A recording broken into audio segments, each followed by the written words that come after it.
यामध्ये सरळ सरळ या खात्याने आणि मंत्र्यांनी सरळ सांगितलं आहे की आमची एवढी रक्कम देणं बाकी आहे 2114 कोटी आणि त्यांनी सांगितलं की वेगवेगळ्या ठिकाणी वाढती डिझेल खर्च, वाढती वाहन व्यवस्था याच्यामुळे खर्च केला आहे.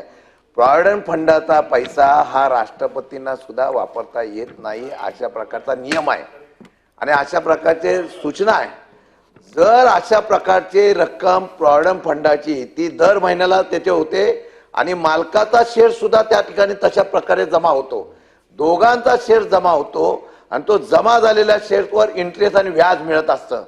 हे असताना जर पैसे मिळाले नाही तर त्या कामगाराचं तेवढंच नाही कर्मचाऱ्याचं व्याजाचं पण नुकसान होत आहे. हा फौजदारी गुन्हा आहे, हा फौजदारी गुन्हा आहे.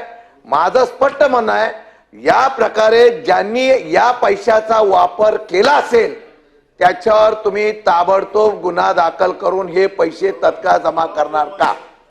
मंत्री महोदय. सभापती महोदय, हे पैसे कर्मचाऱ्यांचे आहेत, त्याचा वापर करायचा अधिकार शासनानं कुणालाही दिलेला नाही, आमच्या अधिकाऱ्यांना तर बिलकुलच नाहीये. परंतु मी माझ्या पहिल्याच प्रश्न म्हणजे आपल्या परिणय फुकेंच्या प्रश्नाच्या उत्तरामध्ये सांगितलं ही वस्तुस्थिती आहे की कामगारांना आपण पगारवाढ जी केलेली आहे त्याचबरोबर ज्या पद्धतीनं आपण मध्यंतरीच्या काळामध्ये काही सवलती दिलेल्या आहेत, त्या सवलतीच्या अनुषंगानं काही रक्कम जी होते पैसे कुठेही गेलेले नाही. सभापती महोदय, मासिक तूट आहे ती 64 कोटी आहे. जानेवारी 25 मध्ये जे अखेर सवलत मूल्यांची रक्कम आहे 582 कोटी येणे बाकी आहे, शासनाकडूनच येणं बाकी आहे. आणि तसेच मानव विकास योजनेचे 268 कोटी रुपये येणे बाकी आहे आणि त्यामुळे ही परिस्थिती अशी निर्माण झालेली आहे. परंतु कर्मचाऱ्यांच्या व्याजाच्या रकमेचे नुकसान झालेले नाही आणि त्यांना व्याज जमा करण्यात येते सभापती महोदय. त्यामुळे कर्मचाऱ्यांचं कुठेही नुकसान होणार नाही आणि एकही कर्मचाऱ्यांचा भविष्य निर्वाह निधीचा जो पैसा आहे तो इतरत्र खर्च झालेला नाही. अनिल परब.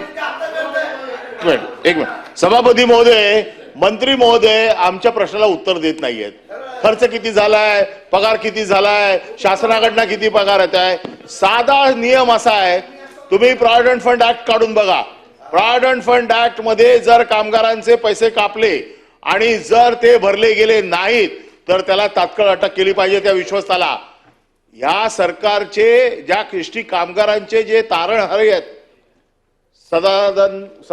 सदावर्ती, गोपीचंद पडळकर, सदाभाऊ खोत, मी जेव्हा मंत्री होतो 1 महिना पैसे नाही भरले दुसऱ्या महिन्यात जाऊन तक्रार करायचे, ताबडतोब अटक करा विश्वस्त मंडळाला. आणि आता 6 महिने त्यांची खीळ बसलेली आहे. तुम्ही जे सांगताय ना शासनाचे पैसे आले हा प्रश्न नाहीये, तुम्ही कामगारांचे पैसे कापलेत आणि कापलेले पैसे तुम्ही जर भरले नसतील तर तो फ्रॉड आहे, ती चिटिंग आहे कामगारांबरोबर. हा गुन्हा आहे, तो गुन्हा दाखल करायची गरज नाही. सुमोटो हा गुन्हा होतो त्याच्यामध्ये, कारण तुम्ही एखाद्याचे पैसे कापून घेतलेत आणि ते जिथे भरायला पाहिजे तिकडे. आणि प्रॉव्हिडंट फंड ऍक्ट अतिशय स्पष्ट आहे, याच्यामध्ये नो अँटिसिपेटरी बेल, याच्यामध्ये नो बेल, याच्यामध्ये कामगाराच्या हक्काच्या पैशावरती जो डल्ला मारतो त्याला सरळ आतमध्ये टाकलं जातं. आणि अशा प्रकारचे ते कुठे गेले तारणहार, ते एक खाली गेलेत, एक तर दिसतच नाहीयेत आणि एक जे बँकेचे विश्वस्त बसलेले आहेत आता.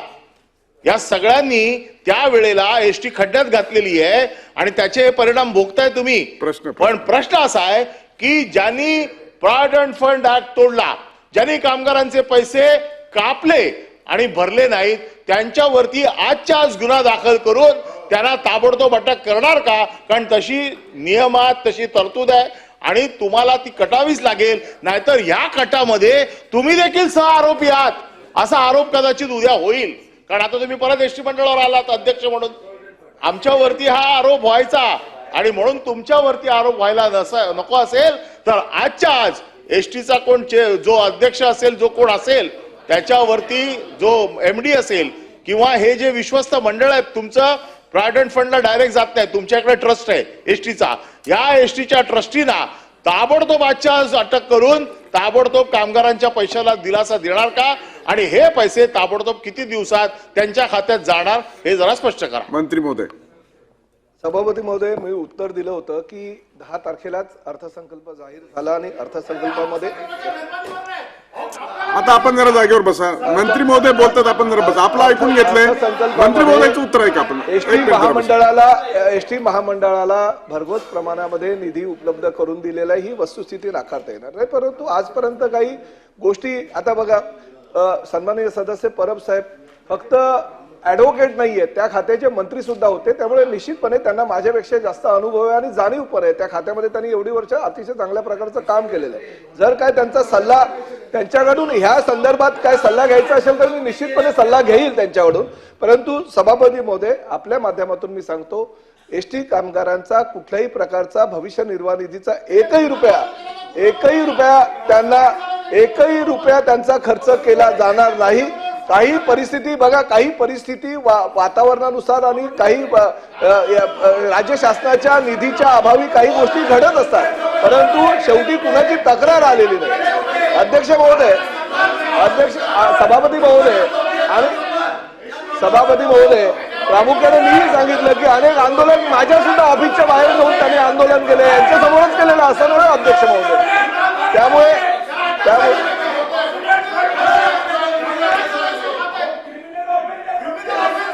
आपण मंत्री महोदय उत्तर द्या. नाही, माझं सन्मान्य सदस्यांचं हेच म्हणणं आहे.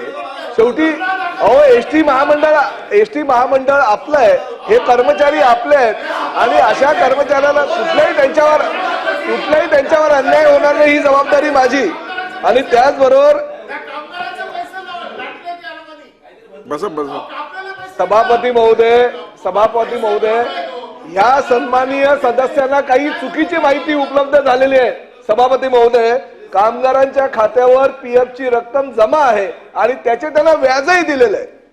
त्यामुळे काही चुकीची माहिती या सभागृहामध्ये आणून पडल्यावर आणू नका. सभापती महोदय, प्रवीण दरेकर बोला. सभापती महोदय, या ठिकाणी उत्तरामध्ये अनिलजी सभापती महोदय, प्रवीण दरेकर, आपण बोलायचं नाही का आपल्याला? बोला.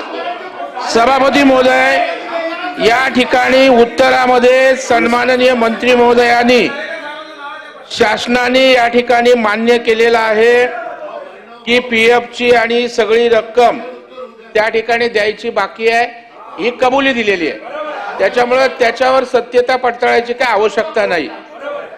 बँकेत जमा आहेत. माझा बेसिक प्रश्न आहे सभापती महोदय, या ठिकाणी प्रत्येक वेळेला त्या ठिकाणी प्रतिपूर्ती शासनाला करावी लागते आणि एसटी कर्मचारी त्या ठिकाणी त्यांचा पगार मिळावा, वेळेत त्यांचा पगार मिळत नाही, सातत्यानं त्यांना वेळ लागतो. मी एका एसटी कंडक्टरचा मुलगा आहे. माझी या ठिकाणी परिवहन मंत्री आपल्याला विनंती आहे की एसटीच्या असणाऱ्या जागा सगळं एक मेकॅनिझम निर्माण करा आणि एसटी कर्मचाऱ्यांना त्यांचा वेळेत पगार त्यांच्या ठरलेल्या तारखेला कसा मिळेल या संदर्भात काही कृती योजना आराखडा शासनाने बनवावा. नाहीतर प्रत्येक वेळेला शासनाने 200 कोटी दिले, पगार केला, पुन्हा पुढच्या वेळेला दिले, पगार केला, तर मला वाटतं हा कष्ट करणाऱ्या एसटी कर्मचाऱ्यांवर अन्याय आहे. या संदर्भात ठोस उपाययोजना किंवा एखादी काही कृती आराखडा आपण तयार करणार का आणि एसटी कर्मचाऱ्यांना न्याय देणार का? सभापती महोदय, सन्माननीय ज्येष्ठ सदस्य प्रवीण दरेकर यांनी जी सूचना केली आहे त्या सूचनेच्या अनुषंगानं कृती आराखडा आपण निश्चितपणे लवकरात लवकर तयार करू. भाई जगताप. सभापती महोदय, एक 3 मिनिटं राहिलेत, आपला जरा प्रश्न विचारा. एक असा आहे की उत्तर भलतीकडेच भरकटते. फक्त आपला संबंध जो एसटी कामगारांचा पीएफ कापलेला आहे तो तुम्हाला ठेवताच येत नाही, तो तुम्हाला भरावाच लागतो, कायदा आहे. आणि जसं हे जे म्हणाले तसं किंवा सगळेच म्हणतात आहेत, सगळ्यांच्या भावना तशाच आहेत, दरेकरांच्याही त्याच भावना आहेत. तुम्हाला नाही करता येत, ते ठेवताच येत नाही. मग तुम्ही एका ठिकाणी कबूल करताय की आम्ही भरलेला नाही, याचा अर्थ तो कुठेतरी आहे. कारण पगारातनं जेव्हा पगार तुम्ही अदा करता त्यावेळेला तो ऑटोमॅटिकली कापला जातो, त्याच्यासाठी काही वेगळं काहीच यंत्रणा नसते. म्हणजे ज्यांनी हा पीएफ कापून ठेवलेला आहे, स्वतःकडे असेल आणखीन कुठे असेल, हा गुन्हा आहे. याच्यामध्ये मफतलाल, याच्यामध्ये बिर्ला, याच्यामध्ये आपल्या देशातले बडे बडे उद्योगपती हात घातलेत आम्ही, कारण तो कायदाच आहे. आम्ही काही फार मोठं शौर्य केलं नाही. आणि म्हणून आमचा जो आग्रह आहे की याचे जे ट्रस्टी आहेत, यांचे जे एमडी आहेत, यांच्यावर तात्काळ गुन्हा दाखल करून त्यांना आपण आतमध्ये टाकणार आहात का, हा एकच प्रश्न. ती प्रोव्हिजनच आहे, ती प्रोव्हिजनच आहे. आणि त्यांचा जो पीएफ आहे, त्या पीएफच्या बाबतीमध्ये आपण सांगताय की आता पैसे आलेत भरू, असं नाही करता येणार. त्यामुळे या एमडीवर आणि त्यांच्या त्या ट्रस्टींवर तुम्ही तात्काळ गुन्हे दाखल करणार का? मंत्री महोदय. सभापती महोदय, माझ्या समोर एवढे दिग्गज कामगार नेते बसलेले आहेत, भाई जगतापांसारखा कामगार नेता, सचिन भाऊ आहिरांसारखा कामगार नेता. त्यामुळे कामगार क्षेत्राविषयी एवढी माहिती ह्या लोकांना आहे की त्यांच्याकडनं, त्यांच्याबरोबर राहून राहून आम्ही सुद्धा भरपूर काही शिकलोय अध्यक्ष सभापती महोदय. त्यामुळे मी त्यांच्या निदर्शनाला ही गोष्ट आज आणू इच्छितो की कामगारांच्या खात्यावर पीएफची रक्कम पूर्णतः जमा आहे, किंबहुना त्यांना त्याचे व्याज सुद्धा जमा केलेले आहेत.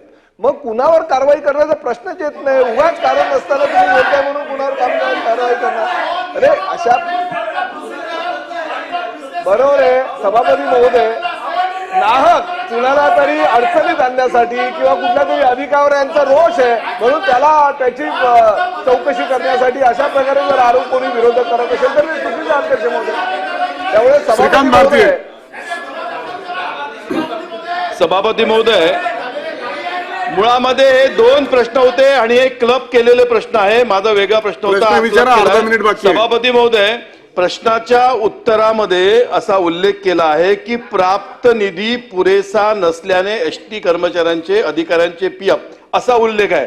जर हा मूळ उत्तर आहे, मूळ प्रश्नाचं, प्राप्त निधी पुरेसा करण्यासाठी एसटी महामंडळाने काही विशेष प्रयत्न करण्याची योजना आखली आहे का, स्वयंनिर्माण करण्याची काही योजना आखली आहे का, तसं मूळ प्रश्नाचं उत्तर शोधलं पाहिजे असं मला वाटतं. माननीय मंत्री महोदयांनी याचा काही रोडमॅप तयार केलाय का हे सांगा.